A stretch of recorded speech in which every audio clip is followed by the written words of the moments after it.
पत्रकार बंधुओं से अस्सलाम वालेकुम और नमस्ते करती हूँ। जब से सभी सम्मानित जनता ने मुझे नगर पंचायत इकोना का चेयरमैन बनाया है, तब से लेकर लगातार विकास कार्य को रोकने के लिए यह षड्यंत्र राजनीति के तहत रचा जा रहा है,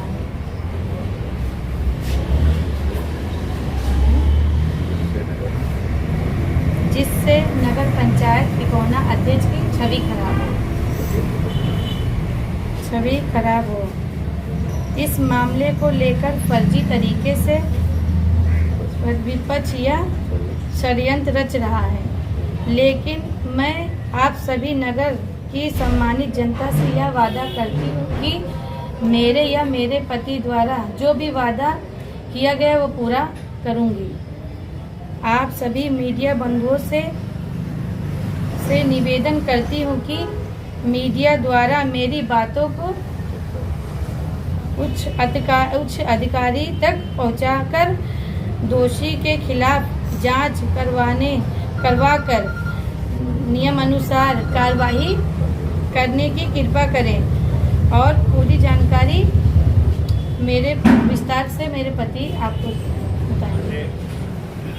आप सभी मीडिया बंधुओं ने जो मेरे 2 घंटे के मेल पे और फ़ोन करके जो हमारे इकोना आवास पे 5 बजे पहुँचे, आप सभी को बहुत बहुत धन्यवाद। हमारे बीच में हमारे कांग्रेस पार्टी के जिलाध्यक्ष विद्यामणि त्रिपाठी भी बैठे हुई हैं और आपकी नगर पंचायत की इकोना चेयरमैन बैठी हैं। जैसा कि मैं सबसे पहले आपको ये अवगत कराना चाहता हूँ, जिस संबंध में मैंने आप सभी मीडिया कर्मी, इलेक्ट्रॉनिक मीडिया और प्रिंटिंग मीडिया को मैंने यहाँ अवगत के लिए बुलाया है। लगातार हमारे माननीय मुख्यमंत्री जी ने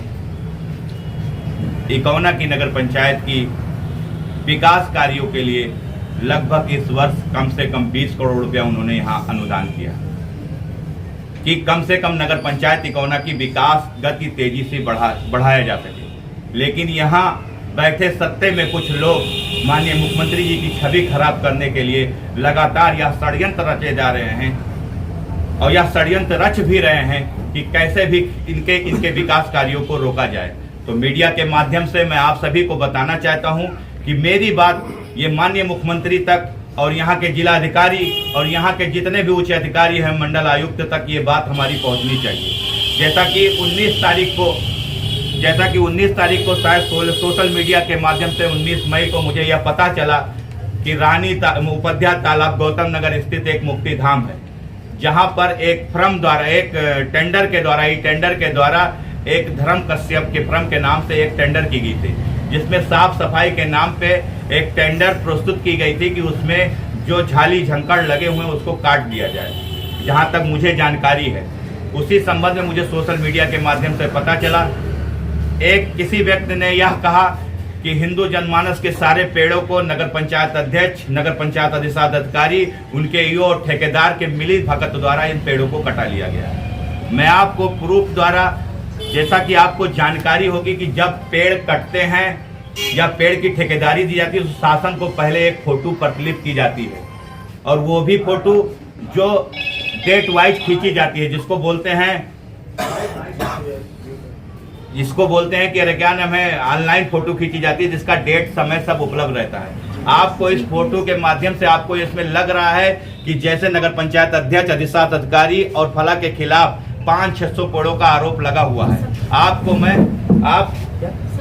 आपको मैं ये इस फोटो की प्रतिलिपि भी अभी आपको उपलब्ध कराना चाहता हूँ। लेकिन फिर भी मैंने इस चीज को जब जानकारी मिली तो मैंने अपने अधिशास में, मतलब मेरी पत्नी नगर पंचायत अध्यक्ष ने अधिशास अधिकारी को ये पत्र लिखकर यह जानकारी दी। यह भी पत्र आपको उपलब्ध कराता हूँ। यह जानकारी जानने की कोशिश की, जो मुक्ति धाम में हरे भरे पेड़ लगाए गए थे वो किसके द्वारा काटे गए और क्यों काटे गए और इसके खिलाफ अभी तक कार्रवाई हुई कि नहीं हुई, 2 दिवसों के अंदर जानकारी दी जाए। आज जैसे भी आज की डेट में जब 2 दिनों के अंदर उनको जानकारी नहीं मिली तो उन्होंने रिमाइंडर भेजा कि अगर आप इस बात की जानकारी नहीं दोगे और उच्च कार्यवाही अगर उनके पर्त नहीं हुआ हो जिसने हरे भरे पेड़ काटे हैं तो इसकी जानकारी उच्च अधिकारियों को दिया जाएगा। अब की जबकि हमें संज्ञान में यह आया है कि लगातार षड्यंत्र के तहत मेरे पत्नी अधिशास अधिकारी या और लोगों के खिलाफ थाना इकौना में फर्जी तरीके से मुकदमा करने की कोशिश की जा रही है। इस संबंध में आप लोगों को मैं अवगत कराना चाहता हूँ, लगातार सोशल मीडिया के महतहत से जो कन्हैया कसौधन व्यक्त है, उनके प्रति न जाने मैंने कितने एप्लीकेशन जिला अध्यक्ष रहा हूं, तब उससे पहले जैसा कि आपने देखा होगा कि बीच में इसने मोहम्मद सल्लल्लाहु अलैहि वसल्लम जो हमारे नबी सल्लल्लाहु अलैहि वसल्लम उनके मामले में टिप्पणी की, व्यक्तिगत उन्होंने मेरे मामले में टिप्पणी की, जिसकी सारी प्रतिलिपि आपको मिल जाएगी। और जो उन्होंने फेसबुक के द्वारा की कि मैं कहाँ जाता हूँ, कहाँ उठता हूँ, कहाँ बैठता हूँ, मुझे व्यक्तिगत मेरे भावनाओं को ठेस पहुंचाया है, उस संबंध की कॉपी मैं आपको भी दूंगा। उस संबंध में लगातार मैंने उच्च अधिकारियों को, यहाँ तक के माननीय मुख्यमंत्री जी को और जितने भी उत्तर प्रदेश के पुलिस महानिरीक्षक, मंडल आयुक्त, जिलाधिकारी, एसपी महोदय को मैंने लगातार पत्र लिखा, लेकिन उसके खिलाफ अभी तक कोई कार्रवाई नहीं की गई,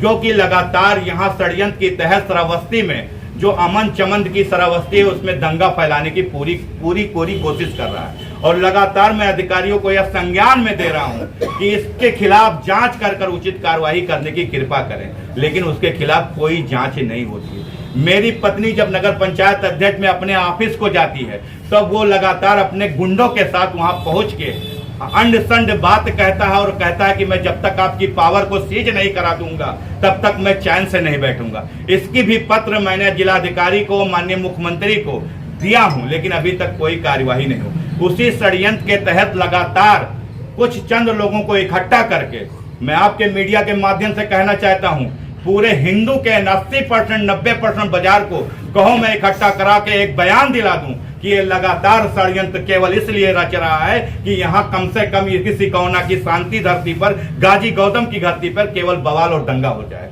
लेकिन फिर भी अधिकारी कोई कान में रुई डाले हुए अभी तक सुनने के लिए तैयार नहीं। तो आपके मीडिया के माध्यम से मैं कहना चाहता हूं कि इसके खिलाफ जांच करवाइए। अधिकारियों को कम से कम social media, electronic, printing media के द्वारा अधिकारियों तक या पहुंचे, माननीय मुख्यमंत्री तक पहुंचे कि इनके खिलाफ जांच होकर उचित कार्रवाई कम से कम होने की कृपा करें। आपको जो भी चाहिए एक एक पत्र मैं दे दूंगा। और मैं जानना चाहता हूं, मैं पूछना चाहता हूं यहाँ के एसपी महोदय से, यहाँ के होते कि आज तक इनके खिलाफ कार्रवाई क्यों नहीं हुई।